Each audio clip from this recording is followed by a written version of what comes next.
कोटा में शव बारात निकालते समय करंट की चपेट में आने वाले 14 बच्चों में से 4 बच्चों की हालत गंभीर बताई जा रही है। गंभीर घायलों को जयपुर रेफर किया गया। 10 घायलों को कोटा के एमबीएस अस्पताल में उनका इलाज किया जा रहा है। आपको बता दें कि महाशिवरात्रि पर सकतपुर काली बस्ती में कलश यात्रा निकाली जा रही थी और इसी दौरान पाइप हाई टेंशन तार से टकरा गया, जिससे करंट फैलने से सभी बच्चे जख्मी हो गए। वहीं इस हादसे पर मुख्यमंत्री भजनलाल शर्मा ने दुख जताया है। साथ ही प्रशासन को निर्देश दिए हैं कि तुरंत घायल बच्चों को सहायता प्रदान की जाए और हादसे में घायल बच्चों को बेहतर इलाज की व्यवस्थाएं की जाए। साथ ही मुख्यमंत्री ने कहा कि हादसे के सभी पहलुओं को ध्यान में रखकर जांच कराई जाएगी। और इस दौरान स्पीकर ओम बिरला भी अस्पताल में बच्चों का हाल जानने के लिए पहुंचे थे। ये तस्वीरें आपके सामने हैं। शिव बारात के दौरान यह हादसा हुआ था और हादसे के बाद तुरंत ही घायलों को अस्पताल में भर्ती कराया गया था।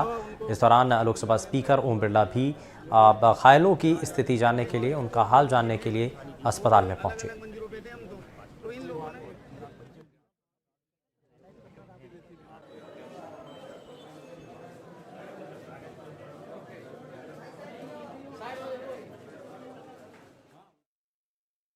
बहुत ही दुखद हादसा है ये। आज ये 12-12:30 बजे के पास की घटना है। जो कुछ ये काली बस्ती के जो कुछ लोग हैं, परिवार है, वो कलश में पानी भरने के लिए इकट्ठे हुए थे। उसमें कुछ 20-25 बच्चे थे, कुछ महिलाएं और पुरुष शामिल थे। एक बच्चे के हाथ में काफ़ी 20-22 फुट का जो लोहे का पाइप होता है, काफ़ी लंबा था, जो कि हाई टेंशन वायर जो वहाँ से ऊपर से गुजर रही थी उससे टकरा गया, जिससे वो झुलस गया। और फिर इसको बचाने के लिए सब बच्चे जब इकट्ठे हुए और बचाने की मुहिम में वो बच्चे भी झुलस गए हैं। प्राथमिकता पर उनको उपचार दिया जा रहा है यहाँ पर एमबीएस हॉस्पिटल में।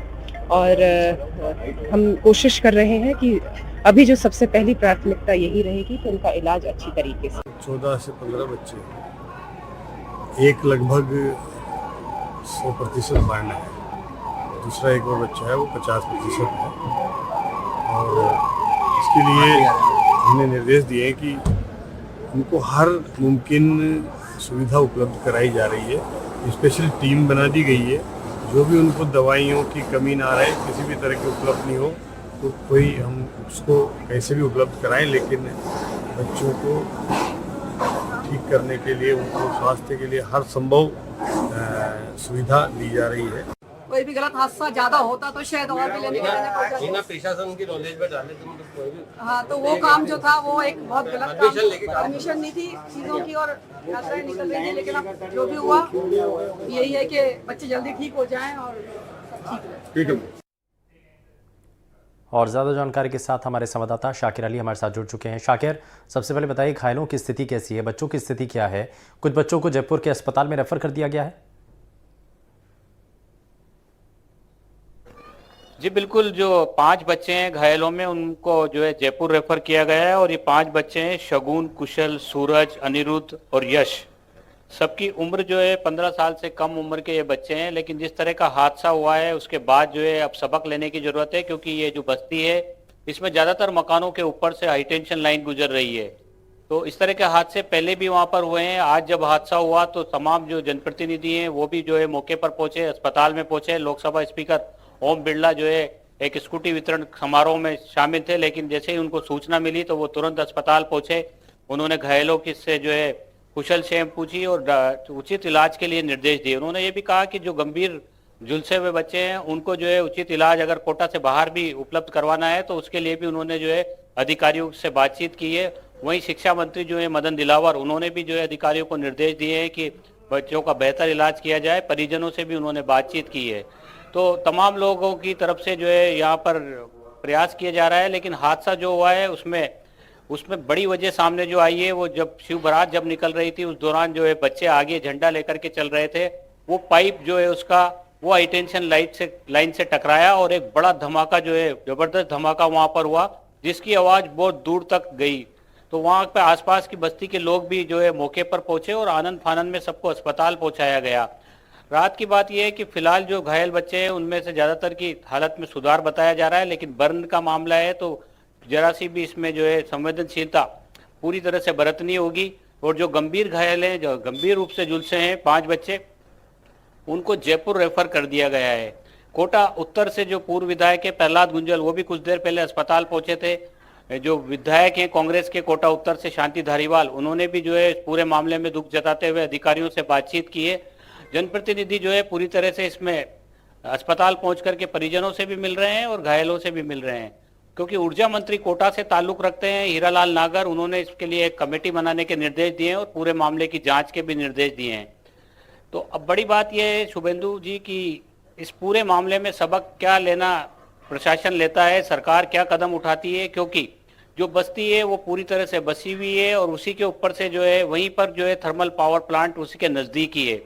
तो जो भारी फ्रिक्वेंसी वाली जो लाइन है यानी हाई टेंशन लाइन जो है वो बस्ती के ऊपर से होकर के गुजर रही है और ज्यादातर मकानों की छतों पे से होकर के गुजर रही है। आज तो ये त्योहार का दिन था और एक जुलूस निकाला जा रहा था, उस दौरान ये हादसा हुआ, लेकिन जो बस्ती वाले बताते हैं उसके मुताबिक इससे पहले भी 3 बार वहां पर इस तरह के हादसे हो चुके हैं, करंट की चपेट में लोग आ चुके हैं। तो ये बस्ती के ऊपर से जो है हाई टेंशन लाइन को ऊपर किए जाने के प्रयास किए जाने चाहिए, क्योंकि ऊर्जा मंत्री ने जिस तरह से निर्देश दिए हैं तो अब इसमें प्रशासन इस ओर अब काम करेगा।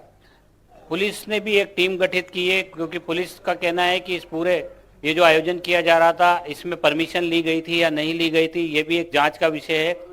अगर परमिशन ली गई होती तो पुलिस की एक टीम साथ में चलती है और अगर इस तरह के कहीं पर भी झूलते हुए तार नजर आते हैं तो पुलिस पहले जो है जहाँ भी जुलूस या इस तरह के आयोजन होते हैं तो उन तारों को ऊपर करवाती हैं या सुरक्षा जो है वहाँ की दुरुस्त करवाती हैं।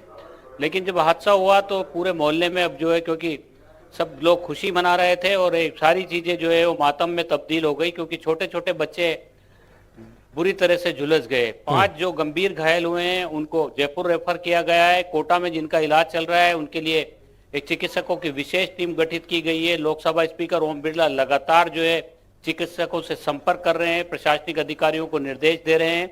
मुख्यमंत्री ने भी जो है इस पूरे मामले में दुख व्यक्त किया है और जो राहत प्रदान करनी है उसके लिए भी उन्होंने निर्देश दिए हैं। बिल्कुल, निर्देश इसमें दिए गए हैं और तत्काल प्रभाव से सबसे पहले प्राथमिकता के आधार पर इलाज मिल सके, ये इस दौरान कोशिश की जा रही है। खैर, बहुत शुक्रिया इस पर जानकारी देने के लिए शाकिर। वहीं डूंगरपुर जिले के साबला थाना क्षेत्र के माल जंगल में एक किशोरी का शव पेड़ से लटका मिला।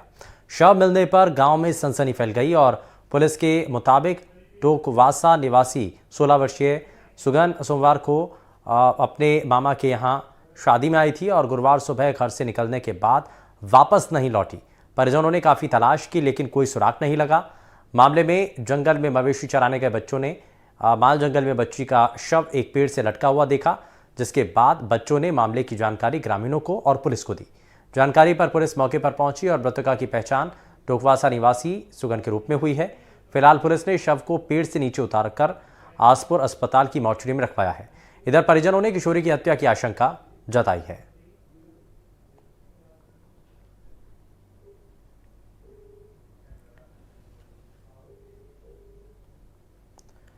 राजसमंद जिले के कांकरोली थाना क्षेत्र के रेलवे स्टेशन एमडी फाटक के पास एक बुजुर्ग का नाले में संदिग्ध शव मिलने से सनसनी फैल गई।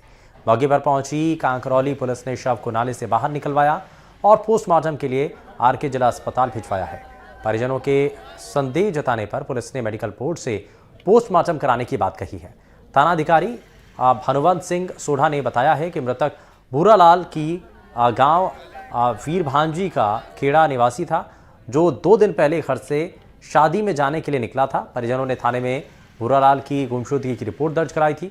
शव पर किसी तरह के चोट के निशान नहीं मिले हैं, लेकिन परिजनों ने हत्या की आशंका जाहिर की है। फिलहाल पुलिस इस पूरे मामले की जांच में जुट चुकी है। तो शव मिलने से पूरे इलाके में सनसनी फैल गई है और जैसे ही इस घटना के बारे में लोगों को पता चला, शादी में जाने के लिए जो युवक है वो घर से निकला था, लेकिन परिजनों ने अब जैसे ही इस मृतक के बारे में जानकारी पता चली तो नाले में, क्योंकि शव जब मिलता है तो उसको लेकर के सवाल उठते हैं। तरुण जोशी हमारे संवाददाता जुड़ चुके हैं। तरुण, क्या अभी तक जानकारी मिल रही है? आप शुरुआत में क्योंकि गुमशुदगी की रिपोर्ट भी दर्ज कराई, लेकिन जब शव मिलता है तो उसके बाद हत्या की आशंका परिवार के लोग जता रहे हैं। जी बिल्कुल, ये दुखद जो घटना है वीरभांजी का खेड़ा का यह निवासी बताया गया है। और बुरालाल कीर इसका नाम है। ये कल सुबह घर से लापता हुआ था और इसके बाद इसका मोबाइल स्विच ऑफ आ रहा था। परिजनों ने आसपास रिश्तेदारी में तलाश की और आज अल सुबह जो है थाने पर गुमशुदगी दर्ज कराई गई। उसके 3 घंटे बाद वीरभांजी का खेड़ा में हनुमान मंदिर के पास एमडी रोड जो है जहाँ रेलवे का काम चल रहा है उस जगह जहाँ कंस्ट्रक्शन साइट के पास इसका शव मिला और ग्रामीणों ने परिजनों को सूचना दी और मौके पर पुलिस पहुंची है, शव कब्जे में लिया और परिजनों ने जो है हत्या की आशंका जताई। हालांकि पुलिस बारीकी से छानबीन कर रही है। परिजनों के अनुसार किसी से कोई रंजिश का मामला सामने नहीं आया है और कांकुली थाना पुलिस मामले की जांच में जुटी है। फिलहाल जो है शव का पोस्टमार्टम की कार्रवाई जारी है जी। लेकिन अभी फिलहाल शुरुआती जांच में क्या साफ हो रहा है? ये हत्या का मामला है या कोई और दूसरी वजह से, क्योंकि नाले में शव मिला है, कोई उससे जुड़ी कोई जानकारी मिल पाई है अभी? देखिए, प्रारंभिक जांच में पुलिस का ये कहना है कि शव से पीठ पे और सिर पे कोई चोट के निशान है। संभवतः वो चोट मारपीट के भी हो सकते हैं और ऊपर से गिरने के कारण भी हो सकते हैं। ये मेडिकल रिपोर्ट के पोस्टमार्टम के बाद ही साफ हो पाएगा कि ये निशान किसके हैं और उसी आधार पर आगे जांच करेगी पुलिस। फिलहाल जो है पुलिस दोनों पहलुओं को ध्यान में रखते हुए मामले की जांच कर रही है जी। ठीक है, बहुत शुक्रिया तरुण जोशी इस पर जानकारी देने के लिए। तो फिलहाल अब नाले से एक मृतक का शव मिला है और उसी को लेकर के अब सवाल उठाए जा रहे हैं। भरतपुर के बयाना कस्बे की शिवगंज अनाज मंडी के व्यापारी अनिश्चितकाल के लिए हड़ताल पर चले गए। आड़त फर्मों में हुई चोरी की घटनाओं का खुलासा नहीं होने से व्यापारी नाराज हैं और मंडी बंद रहने से पूरे परिसर में सन्नाटा पसरा है।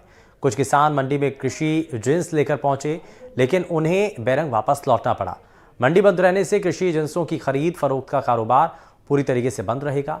खाद्य व्यापार संघ के महामंत्री अनिल सिंघल ने बताया कि 28 फरवरी को मंडी परिसर में स्थित धर्मेंद्र तिवारी और राजेंद्र तिवारी के आड़त फर्मों के ताले तोड़कर चोर करीब 1.25 लाख की नकदी पार कर ले गए थे।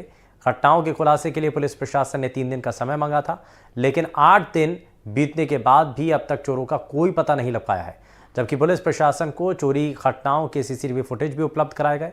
महामंत्री ने बताया कि चोरी की घटना के बाद कृषि उपज मंडी सचिव घनश्याम मीना ने पीड़ित व्यापारियों की क्षतिपूर्ति का भरोसा दिया था, लेकिन मंडी प्रशासन भी व्यापारियों का कोई सहयोग नहीं कर रहा है।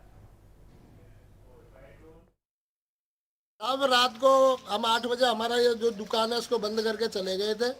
अभी सुबह हमारे पड़ोसियों ने हमें सूचना दी कि भाई आपके ऐसे ठेके के ताले टूटे हुए हैं और गेट खुले हुए हैं। हमने यहाँ पड़ोसियों की सूचना पर आकर देखा तो ये ताले टूटे हुए मिले और कैमरा लगे हुए हैं सीसी वो भी टूटे हुए हैं। तो श्रीमान जी, यहाँ हमारा अंग्रेजी देसी बियर करीबन 25,000 रुपये का माल था, उसको ले गए ताला तोड़कर। और खुली जो रोकड़ छोड़ते हैं हम चिल्लर जिसे वो भी करीबन 5-6 हज़ार रुपये थी, उसको भी ले गए। पुलिस को सूचना दी कि नहीं दी? पुलिस को हमने सूचना दी है श्रीमान जी, पुलिस भी मौके पर आ चुकी है। अभी अड़ोसी पड़ोसियों के कैमरों को खंगोलने में लगी हुई है। और ज़्यादा जानकारी के साथ हमारे संवाददाता ललितेश कुशवाहा हमारे साथ जुड़ चुके हैं। ललितेश, क्या ये पूरा मामला है, क्योंकि चोरी का मामला जिसको अभी तक पुलिस सुलझा नहीं पाई है, आरोपियों की कोई गिरफ्तारी नहीं हुई है, इसी की नाराजगी के चलते पूरा विरोध जताया गया है? बिल्कुल शिवेंदु, देखिए ये 28 फरवरी का मामला है।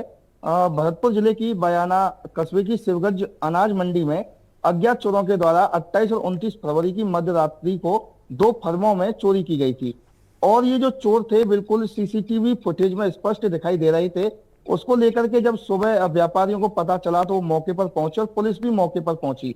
पुलिस के द्वारा व्यापारियों को आश्वासन दिया गया था कि जो चोर हैं सीसीटीवी फुटेज में दिखाई दे रहे हैं उनके आधार पर तलाश की जाएगी और 3 दिन में इस चोरी का खुलासा किया जाएगा। लेकिन 8 दिन बीत जाने के बाद भी पुलिस के द्वारा किसी भी प्रकार की कोई कार्रवाई नहीं की गई, चोरों को नहीं पकड़ा गया। तो व्यापारियों में पुलिस प्रशासन और मंडी प्रशासन के खिलाफ रोष है और मंडी व्यापारियों की एक बैठक हुई गुरुवार को कल शाम को। तो फैसला लिया गया कि जब तक अगर पुलिस प्रशासन इन चोरों की तलाश नहीं कर लेता है, चोरों को नहीं पकड़ लेता है, तब तक जो मंडी है उसे अनिश्चितकालीन के लिए बंद कर दिया गया है। और जो आसपास के किसान हैं वो कृषि मंडी में संबंधित दवाइयों की जो दुकान है वहां पहुंच रहे हैं, तो लेकिन बंद होने के चलते उनको काफी परेशानी आ रही है। जी शुभेंदु। बिल्कुल, और इसकी वजह से जो आम लोग हैं उनको परेशानियां हो रही हैं, लेकिन मंडी के अंदर चोरी की इस घटना को लेकर के लोगों में नाराजगी भी है। अभी ललितेश, सीसीटीवी फुटेज भी पुलिस को दिए गए हैं, क्या कोई अभी सुराग उन लोगों का मिल पाया है जिन्होंने इस पूरी घटना को अंजाम दिया था? देखिए बिल्कुल शुभेंदु, जो व्यापारी हैं उनका कहना है कि सीसीटीवी फुटेज थे, उसमें 3 चोर स्पष्ट दिखाई दे रहे हैं। पुलिस के द्वारा व्यापारियों के द्वारा पुलिस को उसी समय उपलब्ध कराए गए, लेकिन अभी तक सबसे बड़ी बात यही है कि पुलिस सीसीटीवी फुटेज के आधार पर भी चोरों तक नहीं पहुंच पाई है। और यही वजह है कि व्यापारियों में पुलिस प्रशासन के खिलाफ रोष है कि 8 दिन बीत जाने के बाद भी पुलिस अब तक चोरों को क्यों नहीं पकड़ पाई है। जी ठीक है, बहुत शुक्रिया ललितेश इस पर जानकारी देने के लिए। जयपुर के एसएमएस अस्पताल की सर्जरी यूनिट के चिकित्सा अधिकारी डॉक्टर रंजन लांबा की मुश्किलें आने वाले दिनों में बढ़ सकती हैं। एसीबी का सर्च पूरा होने के बाद एएसपी ने कहा है कि फिलहाल पूरे मामले की जांच की जा रही है, आरोप साबित होने पर कार्रवाई की जाएगी। इससे पहले एएसपी की अगुवाई वाली टीम ने डॉक्टर रंजन लांबा के घोड़ा फाटक के पास स्थित मकान में नॉनस्टॉप 20 घंटे तक सर्च ऑपरेशन चलाया। रात को 3 बजे एसीबी की टीम सर्च पूरा कर रवाना हुई। वहीं घर से एसीबी ने 22 जमीन के कागजात जब्त किए हैं और जमीन डॉक्टर रंजन लांबा के अलावा पत्नी डॉक्टर सुनीता लांबा और रिश्तेदारों के नाम से है। जमीन के अलावा डॉक्टर रंजन लांबा के घर से म्यूचुअल फंड, इंश्योरेंस की जानकारी भी मिली है। वहीं बैंक खातों की भी जानकारी जमा की जा रही है। आपको बता दें कि आय से अधिक संपत्ति के मामले में एसीबी ने एक सात सुबह करीब 7 बजे डॉक्टर रंजन लांबा और रिश्तेदारों के ठिकानों पर सर्च ऑपरेशन चलाया। एसीबी ने झुंझुनू के 3 और जयपुर के 2 ठिकानों पर सर्च किया। 4 जगहों पर सर्च का काम दोपहर तक पूरा हो गया, लेकिन झुंझुनू गुड़ा फाटक के पास मकान में सर्च करीब 20 घंटे तक चला। डॉक्टर रंजन लांबा की पत्नी डॉक्टर सुनीता लांबा के निजी अस्पताल स्पार अस्पताल के अलावा उदावास के आलिशान फार्म हाउस पर सर्च किया। कार्रवाई में चुरू, झुंझुनू और सीकर की टीमों ने हिस्सा लिया। वहीं जयपुर में 2 जगहों पर सर्च के लिए जयपुर एसीबी की टीम को भेजा गया था। एएसपी इस्माइल खान ने कहा कि डॉक्टर रंजन लांबा के खिलाफ मिली शिकायत के बाद कार्रवाई की गई और लांबा के खिलाफ मामला दर्ज कर कार्रवाई की गई है।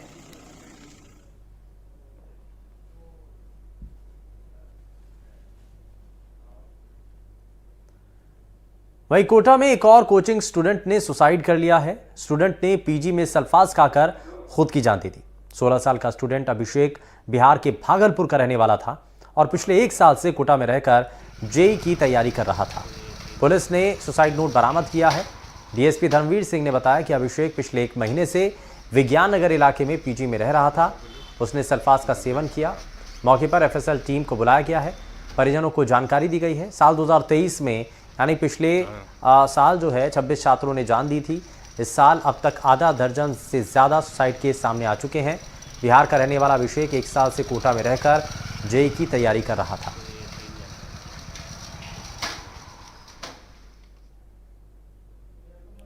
और रुक कर रहे हैं बड़ी खबर का। भारत पाकिस्तान सीमा पर सीमा सुरक्षा बल के जवानों ने एक पाकिस्तानी घुसपैठिए को घुसपैठ करते हुए मार गिराया है। बीती रात इस घटना के बाद इलाके में बीएसएफ ने सर्च अभियान चलाया और बीएसएफ सूत्रों से मिली जानकारी के मुताबिक मामला केसरी सिंहपुर थाना इलाके का है, जहां सुंदरपुरा पीओपी के पास बीती रात बीएसएफ के जवानों की पाकिस्तान की तरफ से एक व्यक्ति आता दिखाई दिया और इस पर बीएसएफ के जवानों ने व्यक्ति को चेतावनी दी, लेकिन नहीं रुका वो। इस पर बीएसएफ के जवानों ने फायरिंग की। बीएसएफ के जवानों की ओर से कुल 9 राउंड फायर किए गए, जिससे इस व्यक्ति की मौके पर ही मौत हो गई। जानकारी के मुताबिक मारे गए पाक घुसपैठिए की उम्र करीब 30 साल है। अभी घुसपैठिए का शव अंतर्राष्ट्रीय सीमा और तारबंदी के बीच पड़ा है। इस घटना के बाद बीएसएफ और पुलिस के अधिकारी मौके पर पहुंचे और पाक घुसपैठिए के पास किसी संदिग्ध सामान होने की बात सामने नहीं आई है। हालांकि बीएसएफ के आधिकारिक बयान के बाद ही स्थिति पूरी तरीके से साफ होगी। कुलदीप गोयल हमारे संवाददाता जुड़ चुके हैं। कुलदीप, क्या अभी तक जानकारी मिल रही है? संदिग्ध के बारे में क्या और अहम सुराग मिल रहा है? बताया जा रहा है कुछ संदिग्ध चीज भी हो सकती थी उसके पास। देखिए, अभी तक बीएसएफ और पुलिस की तरफ से कोई आधिकारिक बयान सामने नहीं आया है। हमारी जिला पुलिस अधीक्षक से बात हुई तो उन्होंने बताया कि आज जो पाकिस्तानी रेंजर्स हैं उनकी बीएसएफ के साथ फ्लैग मीटिंग होने की संभावना है।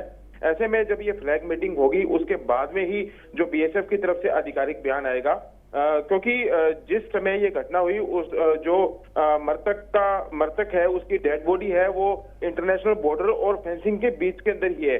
ऐसे में फ्लैग मीटिंग होने के बाद ही जो सारी स्थिति है वो क्लियर होगी। हालांकि इस घुसपैठिए के पास में जो कोई संदिग्ध सामान मिलने की अभी तक सूचना है वो सामने नहीं आ पाई है। कुलदीप, क्या जो पाक घुसपैठिया है उसकी तरफ से भी कुछ फायरिंग की गई थी, जिसमें जवाबी तौर पर कार्रवाई बीएसएफ की तरफ से की गई और इसमें अब वो ढेर किया गया? देखिए, बीएसएफ के जवानों को जब ये सुंदरपुरा जो बीओपी है उसके पास में तारबंदी के नजदीक ये व्यक्ति आता हुआ दिखाई दिया, बीएसएफ के जवानों ने इसको ललकारा और वापस जाने के लिए कहा, लेकिन ये नहीं रुका और लगातार आगे आने की कोशिश कर गया और इंटरनेशनल बॉर्डर की जो तार है उसको क्रॉस कर गया। ऐसे में बीएसएफ के जवानों ने 9 राउंड फायर किए, लेकिन जो पाक घुसपैठिया है उसकी ओर से किसी भी तरह की कोई फायरिंग की बात सामने नहीं आई है। जैसे ही फायरिंग हुई, 9 राउंड फायर हुए, उसी वक्त उसकी मौत होगी और जो वो वहीं ढेर हो गया। हालांकि अभी जो फ्लैग मीटिंग होगी और उसके बाद में ही जो सारी स्थिति है वो स्पष्ट हो जाएगी। कुलदीप, अभी कुछ मंशा साफ हो रही है, किस मंशा के साथ आ रहा था या क्या इरादा था, क्या पहले से कोई प्लानिंग थी, कुछ अभी क्लियर हो रहा है? अभी तक इस तरह की कोई भी बात क्लियर नहीं हो रही है, लेकिन जो बीएसएफ और पुलिस की जांच है वो हर एंगल को देखते हुए की जा रही है, क्योंकि पाकिस्तान की तरफ से बहुत बार ड्रोन के माध्यम से हेरोइन जो मादक पदार्थ है उसको भारतीय सीमा में भेजने की कोशिश की जाती है।